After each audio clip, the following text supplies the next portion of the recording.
Hey guys, welcome to Tiny House Customs. I'm Dan. If you're new to my channel and you like these kind of home improvement, DIY, woodworking, self-sustaining, homesteading like videos, there's probably more words that I could have added in there. It would have been better. But if you like them, make sure you hit that subscribe button. If it says subscribed with an ED on the end of it, you're already subscribed. Don't hit it again. Please don't hit it again, because that means you'll unsubscribe. And I don't want that. Please don't unsubscribe. I'm going to be doing something in this video. I'm just trying to remember what it is that I'm going to be doing. Oh yeah, I remember. I'm going to be making the tenons. So last video I made the sled that holds these pieces. I will now put those on that and make the tenons that are underneath here that you can't see. They're in there though. They're cool. It's kind of a cool video. I had never done anything like it. So let's get started. So the width of my completed door is 31 3/4. Are you sure that's wide enough for your fat ass? Now I need to put a mortise in these things so that the mortise will make these the correct width, which is 31 3/4. So if I measure these, I got 5 1/8. Now I checked both of them, they're both 5 1/8, so that gives me a total of 10 1/4 if I add those together. Now if I minus, my total door width is going to be 31 3/4, and I'm going to minus the 10 1/4, and it's going to equal 21 1/2. Now that's going to be from the shoulder to the shoulder of that tenon that I'm putting in it. So if I divide that by 2, it'll give me 10 3/4. So if I find the center of these boards and I measure out from the center 10 3/4, that's where I'll know my tenon will start, and so I can cut that out and then remove everything out past those marks. That is a 64th. I ain't getting into the thousandth of an inch. You can go somewhere else for that shit if you like that kind of work.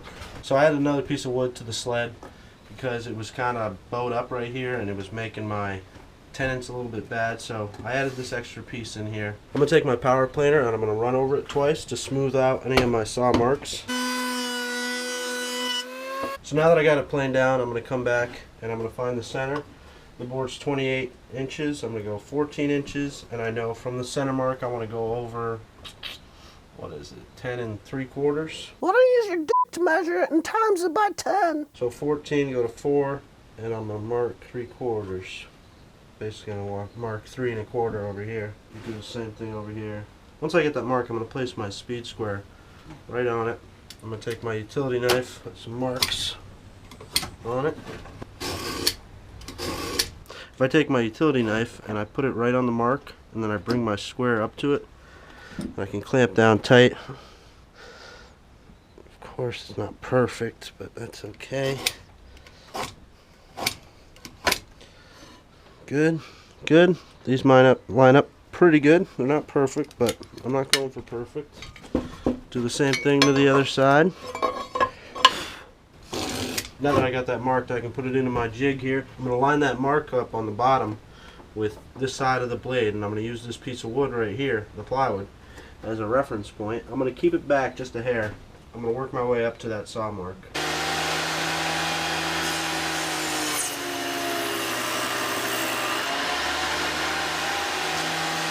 You're a fucking idiot when you use that saw. Like, why do you have stuff on this table saw like that? That is dangerous.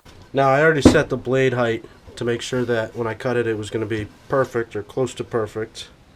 I'll have to do a little sanding. It leaves a small little piece here that I knocked off with my finger, but I'll have to sand these down and bring it to the correct thickness that I want. But a majority of the material is going to be removed with the dado stack. So you can see my mark here. These lines match up almost perfectly. Same with the top. So now I can just go back and remove the rest of this material.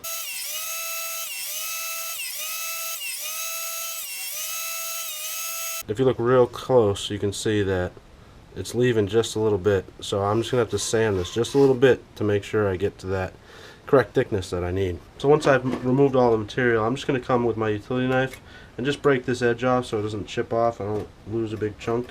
You want to pay attention to the grain. Since the grain's running on an angle like this, on this side I want to cut in this direction, on this side I want to cut in this direction because of the way the grain's going right here. And just for shits and giggles, I'll test it in a piece, and it'll go in right now, but it's tight. Just like all your ex-girlfriend's pencil. So I'll be able to make it fit eventually. So now I can just do the other side the same way. That came out good. I'm actually pretty pleased with that. I don't know what you just saw right there, but that shit was cool. So I got the tenons in the top piece, bottom piece, and then the middle piece. I screwed up on that middle one, so I had to cut about 3/4 of an inch off of the end of this board so that they were all the same. So this piece is going to be the top, and since I'm going to have a window in the top, I need a way to get the window in. I'm probably going to leave the bottom one so it's like a U like that, so you can stick the window in here and then tilt it up in, and there'll be stops all around the inside of the window on the inside of the house. But this needs to be removed. Now, since I have this big chunk right here, it gives me a perfect opportunity to remove this side right here. So that, I can already tell you, is going to be the top of the inside of my door, and that's going to be the outside.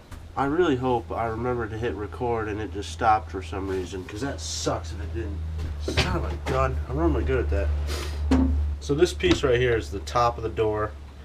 This is where the window is going to go inside. So I needed to remove this other piece right here so that the window can slide in, and then I can reattach another piece of wood. I set the height of the blade so it was just touching the top of this right here, and then I set the rip fence to be the right size, and I ran it through. And I don't think I caught any of it on video. Alright, now that my 3 horizontal pieces are done, I can cut my 2 vertical pieces to length and start putting mortises in them. Yeah, mortises, because those are tenons. Some big ass words, I tell you. The video is not long enough. I'm unsubscribing. I don't come here for fucking 6-minute videos, okay? I want some length. Thank you so much for watching, guys. If you made it this far, you guys are rocking. I love it. Thank you very much. Next video, I'll be making the mortises, which will accept these tenants eventually, because it's not going to happen that episode. Make sure you leave your questions and comments down below, letting me know what you thought. And if you had a question or anything like that, make sure you hit that thumbs up button. Please share this video to your favorite social media, probably Facebook or Twitter. I don't get Twitter. Let's not get into my personal beliefs. Make sure you safety police are on top of me, because there's some stuff in there that I can tell you. Peanut the Troll, I can remember her being very upset about me, about life and everything. So make sure if you're a safety Sally, make sure you tell me about it.